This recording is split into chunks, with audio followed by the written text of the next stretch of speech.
called Dispatchers. And in this program, what they have done is that they have secretly videotaped some of our own brothers and sisters, some of the scholars and du'at and students of knowledge.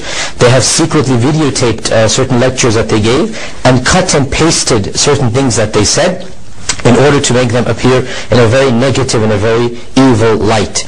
And really this is very distressing news to hear, because now is not the time we need to get more and more attention, negative attention towards the Muslims. Such an attitude is a very unhealthy attitude. And what really and truly strikes me about this particular program, they had a secret, quote-unquote reporter. He's probably somebody who looks Asian, Muslim, whatnot. We're going into the mosque and recording these things privately, and they spent months investigating specific, scholars and specific du'at. And they then snippeted, cut and pasted bits and pieces of the many talks that they gave. And they took, obviously, anything that they didn't like. Now, a number of things to be pointed out here. Firstly, it is really distressing that all of the good that they must have heard, without a doubt, being in a masjid for so many months and filming so many khutbahs and doing secretly, private camera, how much good did they hear? How much did they hear that the people, the ulama, the sheikhs are telling the people, be charitable, be good, love Allah and His Messenger, come close to Allah, be religious, be spiritual, be good to your neighbors, give da'wah to Islam. How much message they also must have heard about being good citizens of this country as well. As me and you both know, there are hardly any people out there that are really and truly militant. These are such a small minority amongst us. The vast majority of Muslims, the vast majority of people understand that we are citizens of this country, even if we disagree with certain foreign policies. That doesn't mean that we do anything to the people of this country. We are citizens and we are Muslims. They must have heard this message, must have without a doubt, along with all of the good. For them to ignore all of this good and take 5, 10, 15-second clips, this shows an evil in the heart, in all honesty. To ignore all of the good that must have come from the tongues of our brothers in Islam, and to pick and choose these bits, this shows something very problematic and evil in the hearts. The second thing is that they are labeling this group of people with a label. And they are telling, as if the other Muslims, oh, you must disassociate yourself from this group of people. And they have chosen this label, they call it Wahhabi, or they call it Salafi. And they say, this is what the Wahhabis teach, this is what the Salafis teach. Now, if you look at what they are teaching and what they are saying, much of it is something which is general to Islam. Okay, some other brother says something about homosexuality, he doesn't like homosexuality. Is homosexuality a sin only to this one group in Islam that they have invented, Wahhabis? No Muslim calls himself a Wahhabi.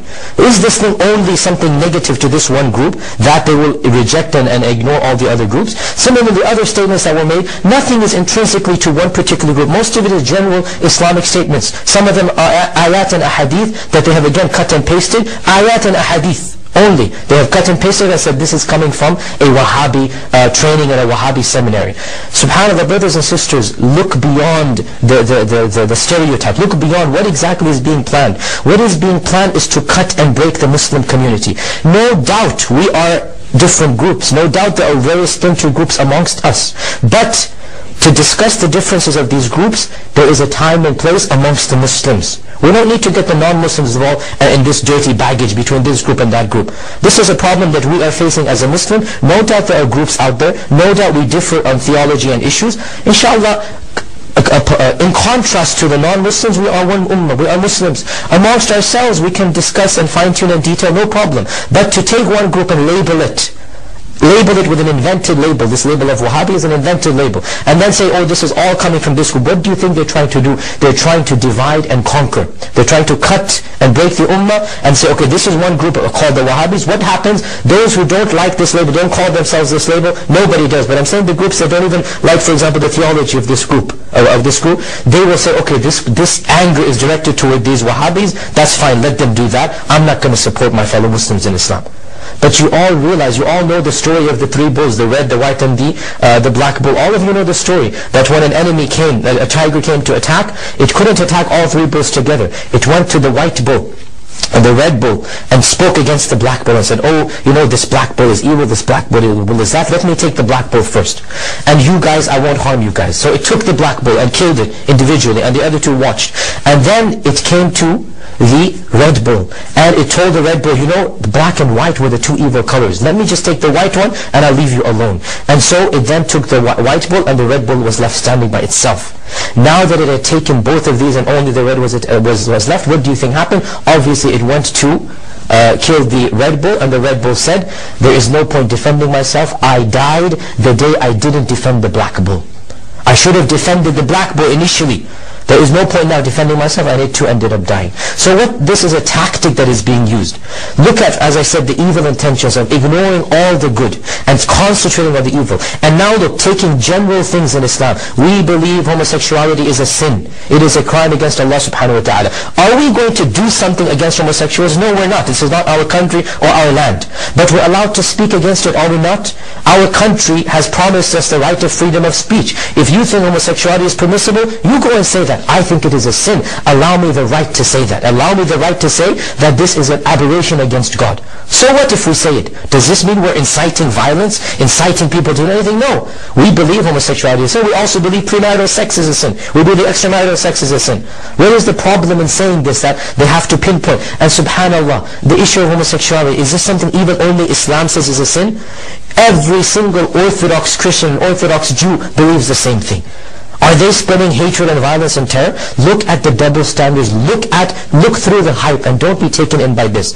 All that they have mentioned against these particular brothers in Islam, perhaps some of it was said in an unwise manner. Perhaps it was a bit harsh. But none of these brothers, we know them individually, none of these brothers is calling to violence. None of them is inciting a Muslim to lift a finger against a non-Muslim or a Muslim. None of them is doing it.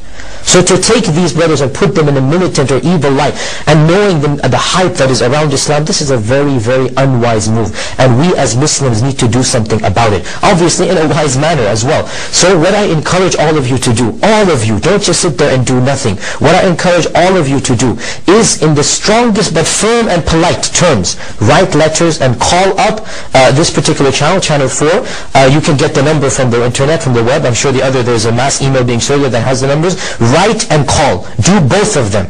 And request politely. First, express your anger and outrage that this is not the time that this show needs to be shown. This is not the time to do it. There's already enough hostility. Secondly, you can also express your outrage at the double standards, that there are other religions that say many of these things as well, against homosexuals, against this and that. Other religions think they have an identity which is more important than a nationalistic identity. Yes, we are Muslims first and foremost, and then we are Pakistani, Arab, British, American. This is secondary. No doubt we are Muslim first and last, because it is Allah who created us. Allah who will take our soul. As for nationalities, they come and go. Okay, well, one year a country is powerful, the next year it goes up and down. How many years has a country been around? It hasn't been around for eternity. Nationalities come and go. We are loyal to our countries insofar as it doesn't conflict with our religion of Islam. So express this outrage. Why are you pinpointing and targeting us when there are other religions who also say the same thing? Also express your outrage at picking this one fabricated group. It doesn't exist. There is no Muslim on the face of this earth who calls himself a Wahhabi.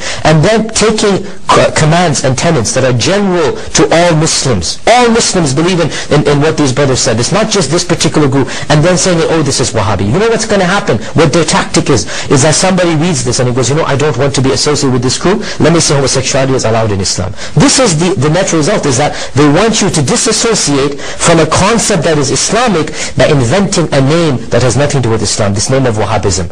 Please, brothers and sisters, look through this, okay, and understand what is going on. Express politely and yet firmly. Politely, obviously, goes without saying. And also firmly that you are disappointed in the show.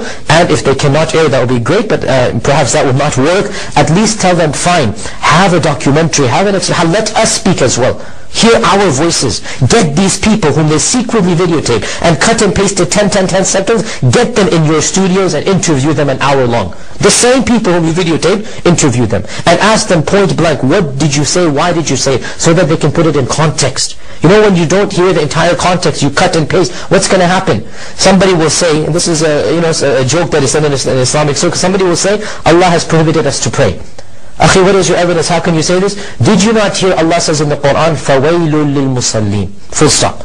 Woe to those who pray. This is a verse in the Quran. فَوَيْلٌ لِلْمُصَلِّينَ. Woe to those who pray.